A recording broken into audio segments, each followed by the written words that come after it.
Hello everyone, I'm Lydia. Today we are introducing a 6-wheel drive dump truck, Dragway EQ2100. Below is the overview of the vehicle's components: power switch, cargo box lifting lever, window lifting mechanism, door handle, clutch, brake, accelerator pedal, and steering wheel.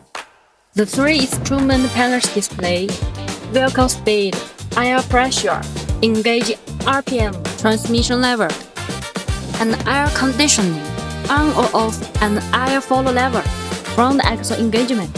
When the road conditions are poor, turn it on it.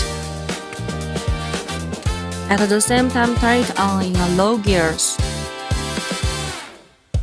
Electronic floor switch, dryer, for takeoff, see guide letter.